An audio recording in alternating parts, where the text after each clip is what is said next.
হাতে যাবেন, দুর্ঘটনা ছাড়া বাড়ির বাইরে যেতে পাবে না। এটাই আল্লাহর আদেশ, এটাই রাসূলের আদেশ। মহান আল্লাহ বলেন, ইয়ামহাকুল্লাহুর রিবা ওয়া ইউরবিস সাদাকাত, নিশ্চয় সুদ মানুষের পয়সাকে কমিয়ে দেয়, দান মানুষের টাকাকে বেশি করে দেয়। সুদ খেলে মানুষ ভিক্ষুক হবে, এ কথাই চূড়ান্ত, কাউকে বলা লাগবে না। যদি মানুষ কিস্তিতে টাকা উঠায়, একদিন তার বাড়ি ছেড়ে তাকে চলে যেতে হবে, বাড়িটাও নিয়ে নিবে যাদের কাছ থেকে কিস্তি তুলেছে। যদি মানুষ সুদ খায়, তাহলে সারা পৃথিবীর কয়েকটা দেশে টাকা চলে যাবে, বাকি দেশগুলি ভিক্ষুক নিঃস্ব হয়ে যাবে। এ কথাই ঠিক। আল্লাহ তাআলা যা বলেছেন, ইয়ামহাকুল্লাহুর রিবা ওয়া ইউরবিস সাদাকাত, নিশ্চয় সুদ মানুষের টাকাকে কমিয়ে দেয়, দান মানুষের টাকাকে বেশি করে দেয়। সুদ একটা ভয়াবহ জিনিস, সুদ একটা ধ্বংসাত্মক জিনিস। সম্মানিত দিনী ভাই বোন, যেসব পাপের কারণে মানুষের জাহান্নাম ঘোষণা হয়েছে, তার একটি ঘোষণা হচ্ছে সুদ। সুদের পাপের ভাষ্যগুলি, সুদের পাপের বক্তব্যগুলি, সুদের পাপের কথাগুলি যত কঠিন, যত ভয়াবহ, আর কোনো শব্দ, আর কোনো পাপের শব্দ এত কঠিন, এত ভয়াবহ নয়। আব্দুল্লাহ হানজালাল গাসিল রাদিয়াল্লাহু তাআলা আনহু বলেন, রাসূল সাল্লাল্লাহু আলাইহি ওয়াসাল্লাম বলেছেন, মায়াকুল দিরহাম রিবা ইয়ালাম আসাদ্দু মিন সিত্তাতি ওয়া সালাসিনা জিনিয়া, কেউ যদি জেনে শুনে 1 টাকা সুদ খায়, 36 বার জেনা করে যত পাপ হবে, 1 টাকা সুদ খেলে তার চেয়ে বেশি পাপ হবে। এই ছেলে, এখানে কথা চলছে কিসের?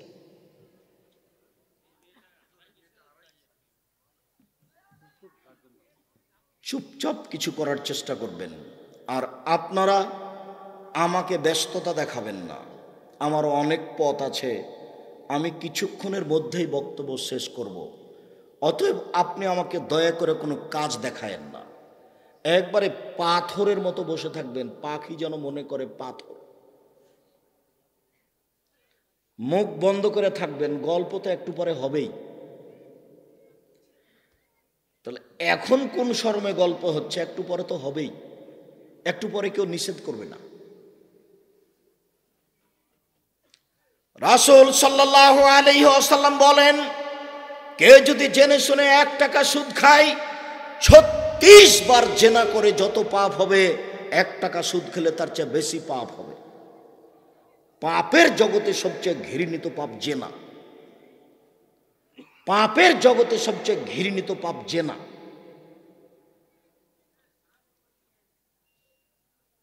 রাসূল সাল্লাল্লাহু আলাইহি ওয়াসাল্লাম বলেন, অবিবাহিত ছেলে মেয়ে যদি জেনা করে, তাহলে তাকে 100 লাঠি পিটিয়ে 1 বছরের জন্য এলাকা থেকে তাড়িয়ে দিতে হবে।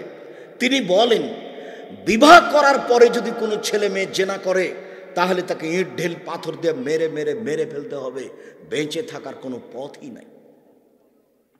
পৃথিবীতে এমন কোনো পথ নেই বিবাহ করার পরে জেনা হয়ে গেলে তাকে বাঁচানো যেতে পারে। পৃথিবীতে এমন কোনো পথ নেই বিবাহ করার পরে যদি জেনায় লিপ্ত হয় তাহলে তাকে বাঁচানো যেতে পারে, এরকম পথ পৃথিবীতে নেই। বিবাহ করার পরে যদি কেউ জেনায় লিপ্ত হয় আর তাকে যদি বাঁচাতে হয়, তাহলে মুহাম্মদ সাল্লাল্লাহু আলাইহি ওয়াসাল্লামকে আবার আসতে হবে পৃথিবীতে, আবার এসে বলতে হবে, পৃথিবীর মানুষ শোনো, আমি মুহাম্মদ সাল্লাল্লাহু আলাইহি ওয়াসাল্লাম বলছি, বিবাহ করার পরে যদি কোনো ছেলে মেয়ে পুরুষ নারী জেনা করে, তাহলে তাকে হত্যা করতে হবে না, আমি ঘোষণা দিলাম। যেহেতু মুহাম্মদ সাল্লাল্লাহু আলাইহি ওয়াসাল্লাম কিয়ামত পর্যন্ত আর কোনোদিন আসবেন না, অতএব বিবাহ করার পরে জেনায় লিপ্ত হলে বেঁচে থাকার পথ আর কোনোদিন কিয়ামত পর্যন্ত বের হবে না। তাহলে কত বড় মহাপাপ! এই পাপের কথা আল্লাহ রাসূল বলছেন, 1 টাকা সুদ খেলে 36 বার জেনা করে যত পাপ হবে, 1 টাকা সুদ খেলে তার চেয়ে বেশি পাপ। জেনার পাপ করে নিরাশা হবেন না, আল্লাহর সাথে জড়িত পাপ। আজ থেকে কান্নাকাটি শুরু করতে হবে, ক্ষমা হবে ইনশাআল্লাহ। বিচার তো এদেশের মাটিতে হবে না, ক্ষমার অপেক্ষায় থেকে যেতে হবে। মুসা আলাইহিস সালাম 1 থাপ্পড় দিয়ে একটা লোককে হত্যা করেছিলেন, ওই দোয়া ঘন ঘন ব্যবহার করতে হবে। রব্বি ইন্নী যালামতু নাফসি ফাগফিরলি, হে আমার প্রতিপালক, আমি অশ্লীল কাজ করে অন্যায় করেছি, তুমি আমাকে ক্ষমা করো। আস্তাগফিরুল্লাহ ওয়া আতুবু ইলাইহি, আস্তাগফিরুল্লাহাল্লাযী লা ইলাহা ইল্লা হুয়াল হাইয়ুল কাইয়্যুম ওয়া আতুবু ইলাইহি, রব্বিগফিরলি ওয়া তুব আলাইয়া ইন্নাকা আনতাত তাওয়াবুল গফুর। তুমি আমাকে ক্ষমা করো, তুমি বড় ক্ষমাশীল, তুমি বড় তওবা কবুলকারী। আমি তোমাকে বিশ্বাস করে বলছি, আস্তাগফিরুল্লাহ ওয়া আতুবু ইলাইহি, তোমার কাছে ক্ষমা ভিক্ষা চাই, আমি তোমার কাছে ফিরে যেতে চাই। আল্লাহুম্মা আনতা রাব্বি লা ইলাহা ইল্লা আনতা খালাকতানি ওয়া আনা আবদুকা ওয়া আলা আহদিকা ওয়া আদিকা মাসতাতাতু আউযু বিকা মিন শাররি মা সানাতু আবু আলাকা বিনিয়ামাতিকা আলাইয়া ওয়া আবু বিজামবি ফাগফিরলি ফাইন্নাহু লা ইয়াগফিরু যুনুবা ইল্লা আনতা। এটা হচ্ছে ক্ষমা চাওয়ার সর্দার। যত পথ আছে ক্ষমা চাওয়ার, তার সবচেয়ে জরুরি পথ হলো, গুরুত্বপূর্ণ পথ হলো এটা। তাই আমি বলেছি একজন যুবককে 24 ঘন্টার মধ্যে এই দোয়া মুখস্থ করতে হবে, আর মুরব্বীকে বলেছি 7 দিনের মধ্যে এই দোয়া মুখস্থ করতে হবে। এর নাম সাইয়্যিদুল ইস্তিগফার, ক্ষমা চাওয়ার সর্দার। সম্মানিত দিনী ভাই বোন, রাসূল সাল্লাল্লাহু আলাইহি ওয়াসাল্লাম বলেন, আর রেবা সাবুনা জুজান, আইসা রহায়ন করে চলো উম্মাহু, সুদের পাপের 17টি ভাগ রয়েছে। ছোট ভাগ হলো মার সাথে জেনা করলে যেমন পাপ হয়, সুদের পাপের 17টি ভাগ রয়েছে। ছোট থেকে বড়, বড় থেকে ছোট, ছোট থেকে বড়, বড় থেকে ছোট। এর 70টি ভাগের সবচেয়ে ছোট ভাগ হলো মার সাথে জেনা করলে যেমন পাপ হয়। ছি ছি ছি ছি ছি ছি ছি ছি, মানুষ কি আর মার সাথে জেনা করে? দেখেন তার ভাষা, দেখেছে তার গতি। শিরক করলে সবচেয়ে বড় পাপ হয়, তবু ভাষা এরকম নয়। বাপ মায়ের অবাধ্য চললে দ্বিতীয় মহাপাপ হয়, তবু ভাষা এরকম নয়। মিথ্যা সাক্ষী দিলে মহাপাপ হয়, তবু ভাষা এরকম নয়। হাজারো লোক খুলনা জেলে আজও আছে 20 বছর থেকে, ও নিজেই জানে না আমি কেন জেলে। মিথ্যা সাক্ষীর কারণে ও জেলে গেছে। যেদিন মারামারি হয়েছে সেদিনও রংপুরে ছিল, তবুও সাক্ষীদাতা বলছে আমি 2 চোখে তাকে মারতে দেখেছি। মিথ্যা সাক্ষী হচ্ছে পৃথিবীতে 3য় মহাপাপ। এরপরেও তার জন্য ভাষা এমন উল্লেখ হয়নি। সুদ যে খায় তার জন্য ভাষা রাসূল সাল্লাল্লাহু আলাইহি ওয়াসাল্লাম এভাবে বলছেন, সুদের পাপের 17টি ভাগ রয়েছে। ছোট ভাগ হলো মার সাথে জেনা করলে যেমন পাপ হয়। রাসূল সাল্লাল্লাহু আলাইহি ওয়াসাল্লাম বলছেন, ইন রিবা ওয়া ইন কাসরা, যদি সুদের টাকা বেশি দেখতে পাওয়া যায়, স্যার শেষ ফলাফল হচ্ছে নিঃস্ব। সুদ খেলে ভিক্ষুক হতে হবে। আমার দিকে চেয়ে থাকুন, আমি একটা লম্বা হাদিস আংশিকভাবে অনুবাদ করছি। যে যেখানে আছেন আমাকে দেখতে পান আর না পান, কর্ম বন্ধ করে, কথা বন্ধ করে এক খেলে আপনি আমার দিকে চেয়ে থাকুন। এই লম্বা হাদিসের একটা অংশ হবে সুদের আলোচনা। এই লম্বা হাদিসের একটা অংশ হবে সুদের আলোচনা। আমার দিকে চেয়ে থাকুন। সমর ইবনে জুনদুব রাদিয়াল্লাহু তাআলা আনহু বলেন, সাল্লা রাসূলুল্লাহ সাল্লাল্লাহু আলাইহি সাল্লাম ওয়া আকবালা আলাইনা বিওয়াজহিহি, একদা আল্লাহ রাসূল ফজরের সালাত আদায় করার পরে আমাদের দিকে মুখামুখি হয়ে বসলেন। আমাদের দিকে মুখামুখি হয়ে বসে বললেন, হাল রা আহাদুম মিনকুম লাইলাতা রুয়া, সঙ্গী সাথী তোমরা গত রাতে কিছু স্বপ্নে দেখেছো কি? ফাইন রা আহাদুন কাসাহা, কেউ যদি কিছু স্বপ্নে দেখতো তাহলে রাসূলের সামনে বলতো। আল্লাহ রাসূল তখন তার তাবির করে দিতেন, তোমার স্বপ্নের ফল হলো এই, তোমার স্বপ্নের তাবির হলো এই। এইভাবে একদিন আল্লাহ রাসূল আমাদেরকে জিজ্ঞাসা করলেন, সঙ্গী সাথী শোনো, হাল রাআইতা আহাদুম মিনকুম লাইলাতা রুয়ান, গত রাতের তোমরা কেউ স্বপ্ন দেখেছি কি? কুলনা লা, আমরা বললাম জি না, আমরা কোনো স্বপ্নে কিছু দেখিনি। তখন আল্লাহ রাসূল বললেন, শোনো শোনো, ইন্নী রাআইতু লাইলাতা রাজুলাইনি, আমি নিজে স্বপ্নে 2টা লোককে দেখলাম। ফাতায়ানি, তারা 2জন আমার কাছে আসলো। ফাক হাজানি বেয়াদাইয়া, তারা আমার 2 হাত ধরলো।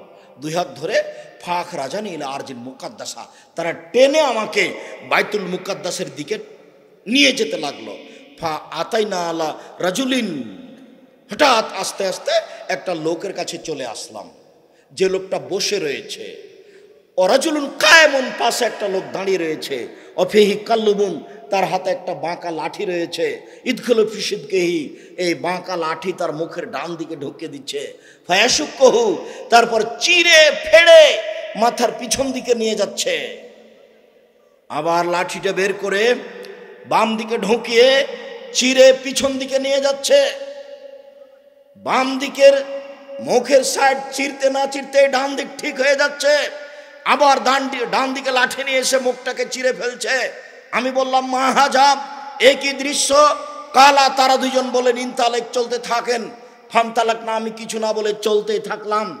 চলতে চলতে ফাতাইনা আলা রাজুলিন মুস্তাজিন আলা কাফাহু, আস্তে আস্তে চলে আসলাম একটা লোকের পাশে, যে লোকটা চিত হয়ে শুয়ে রয়েছে। পাশে একটা লোক দাঁড়িয়ে রয়েছে, তার হাতে একটা পাথর আছে।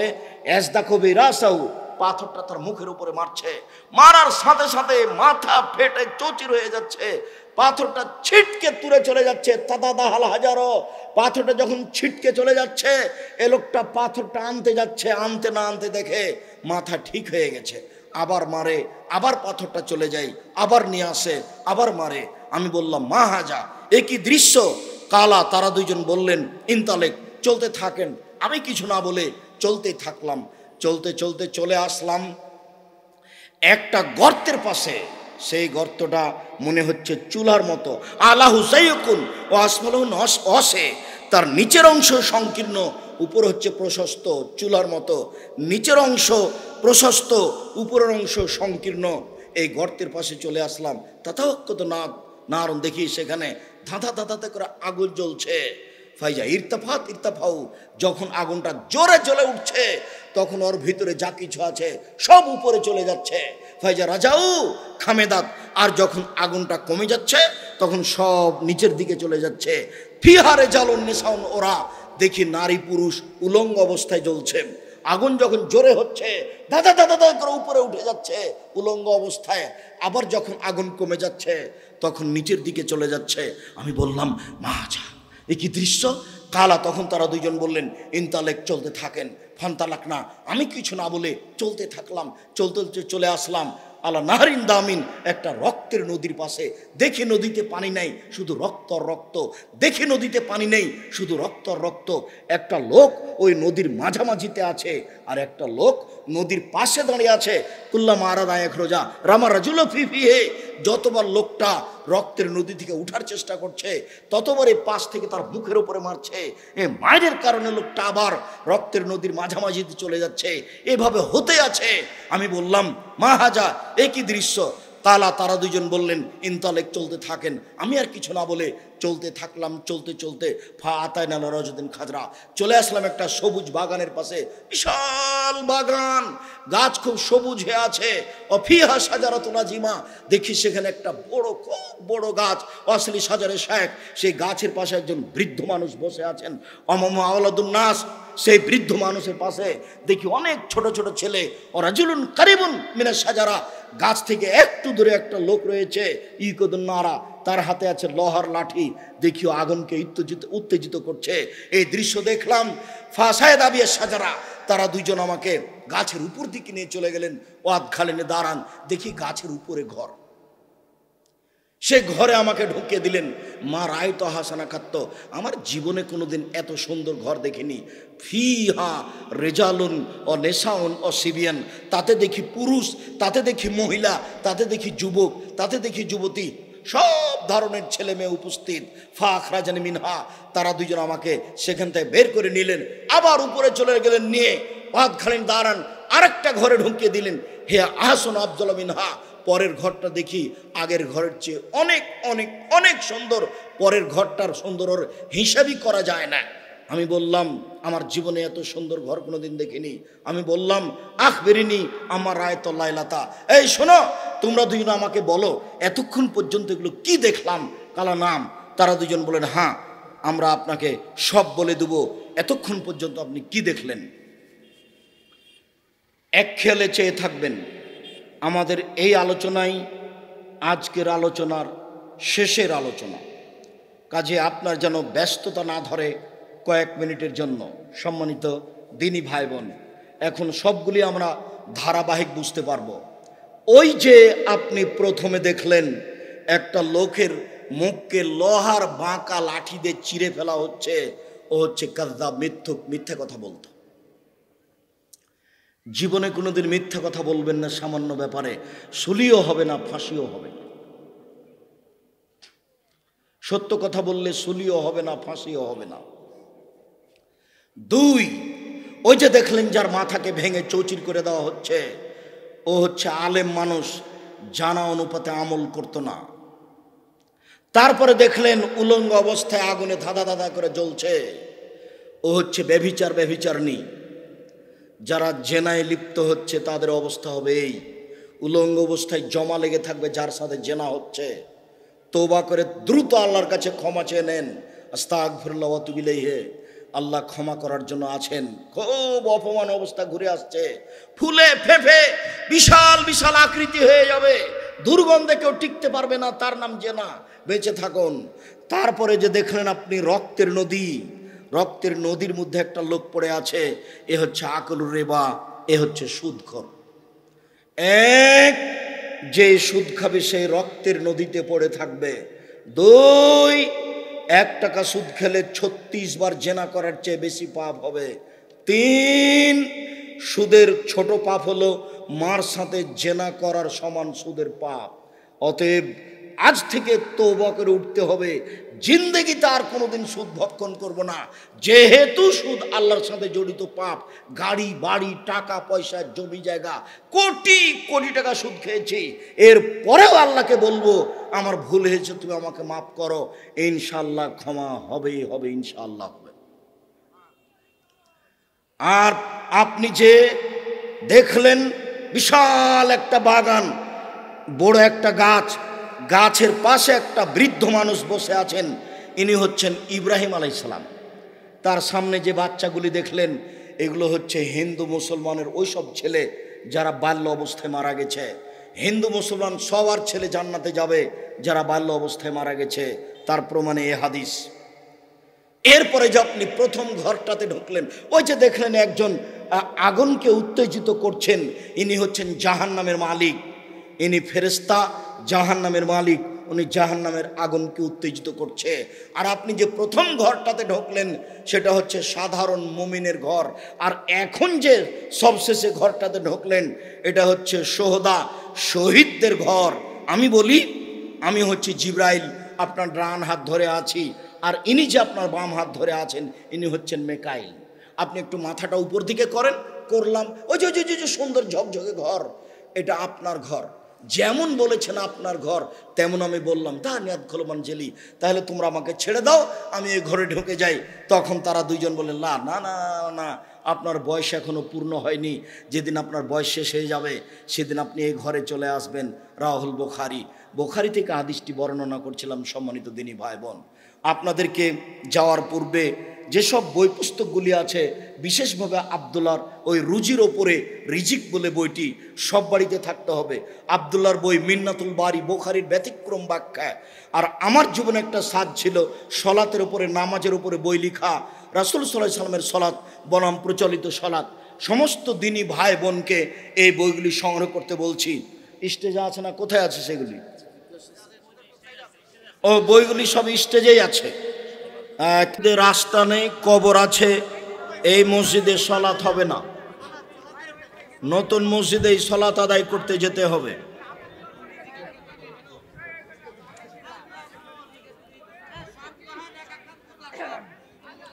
আপনারা মাসিক আলিতে পত্রিকা ছেড়ে কেউ যাবেন না। 20 টাকা নিজের কাছে না থাকলে আর একজনের কাছে 20টা টাকা নিয়ে একটা পত্রিকা নিয়ে যাবেন, জামিয়া সালাফিয়ার সাথে যোগাযোগের জন্য। কিছু বলতে চাচ্ছেন বলেন।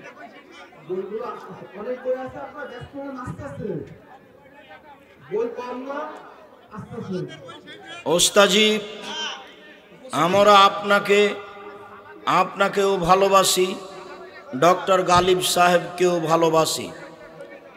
গালিব স্যারের সাথে এখন আপনার সম্পর্ক কেমন? ভালো, সাক্ষাৎ হয়, কথাবার্তা হয়, কোনো সমস্যা নেই। যেহেতু আমি সংগঠন করি না আর উনি সাংগঠনিক মানুষ, কাজে এইটুকু তফাৎ থাকবেই। আর উনি উচ্চশিক্ষিত জ্ঞানীগুণী মানুষ, তাকে সম্মান করতে হবে জাতিকে, দেশবাসীকে, এটাই ঠিক। উনি সংগঠন করেন, আমি করি না, মানুষ হিসাবে এরকম তফাৎ থাকতেই পারে।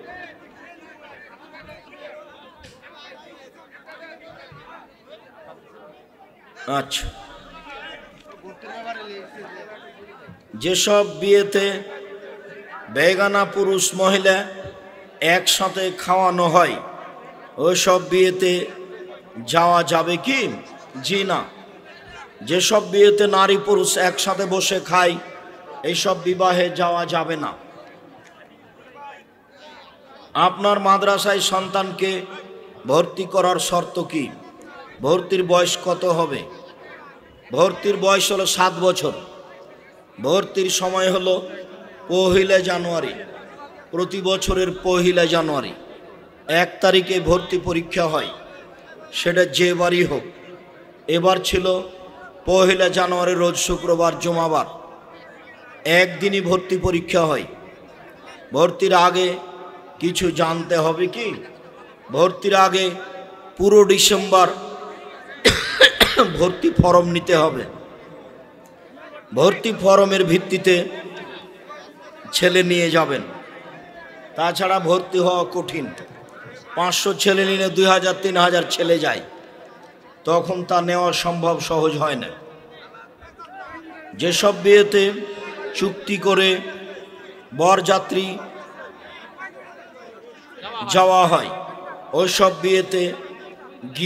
ওইসব বিয়েতে যাওয়া যাবে কি? যেতে পারেন, তবে ওই যৌতুক বন্ধ করার জন্য, বলার জন্য যেতে হবে।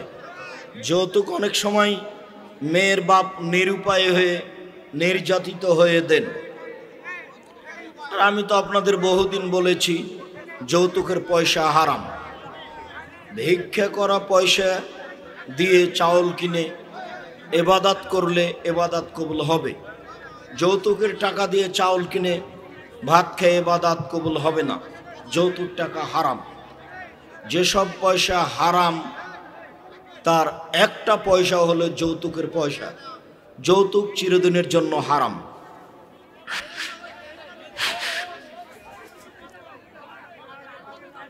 ওস্তাদজি, গোয়ালখালী খুলনা মসজিদের দাওয়াত কেন আপনি নেন না? কে জানি, আমি তো ভালো বুঝতে পারি না। আমি তো খুলনাতে একটা সম্মেলন করতে চাই। এটা তো আগে থেকে ভাবছিলাম যে আব্দুল্লাহ আব্দুর রহমান আমরা থাকবো, কিন্তু সেটা যে বলখালি না, বলখালি।